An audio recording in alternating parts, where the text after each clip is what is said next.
বিখ্যাত পর্যটক ইবনে বতুতার নহরে আজরক আজ স্থানে স্থানে অবহেলা, অনাদর আর দখলের শিকার। সুরমার রূপে মুগ্ধ হয়ে তিনি এর নাম দিয়েছিলেন নহরে আজরক। আরবিতে আজরক শব্দের অর্থ নীল রং, আর নহরে আজরক অর্থ নীল রঙের নদী। এই নীলপানির নদী আজকের সুরমা। 1346 খ্রিস্টাব্দে হজরত শাহজালাল রহমতুল্লাহ আলাইহির সাথে দেখা করতে নহরে আজরক দিয়ে ইবনে বতুতা সিলেটে আসেন। এই নদী আর সিলেটের প্রকৃতি তাকে মুগ্ধ করে।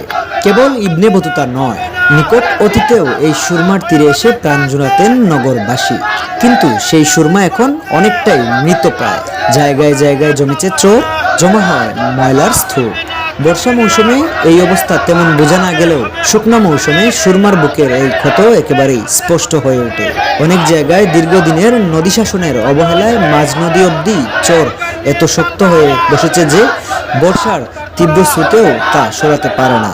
এসব জায়গায় নদী ভরাট হয়ে এক তীর অপর তীরের সাথে প্রায় লেগে যাওয়ার মতো অবস্থা।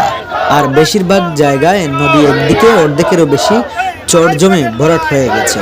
এসব জায়গায় দ্রুত খনন কার্যক্রম পরিচালনা না করলে তা আরও প্রকট আকার ধারণ করতে পারে বলে মনে করেন বিশেষজ্ঞরা। বিশেষজ্ঞরা বলেন, সরকারি বড় প্রকল্পের আওতায় নদী খনন অনেক সময় ও নানান প্রক্রিয়ার ব্যাপার। এমত অবস্থায় বড় প্রকল্পর প্রয়োজন। তবে শুকনো মৌসুমে এসব জায়গায় চর বেশি দেখা যায়।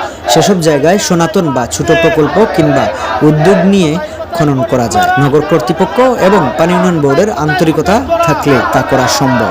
সিলেট নগরের মাসিমপুর শাহজালাল ব্রিজ থেকে কানিশাইল পর্যন্ত বেশ কয়েকটি স্থানে চর জমেছে। সবচেয়ে বেশি খারাপ অবস্থা দেখা গেছে কাজিরবাজার ব্রিজের কাছে পাগলাঘাট নামক স্থানে। এখানে দেখা গেছে নদীর উত্তর থেকে প্রায় দক্ষিণ পাড়ের কাছাকাছি নদী ভরাট হয়ে গেছে শক্ত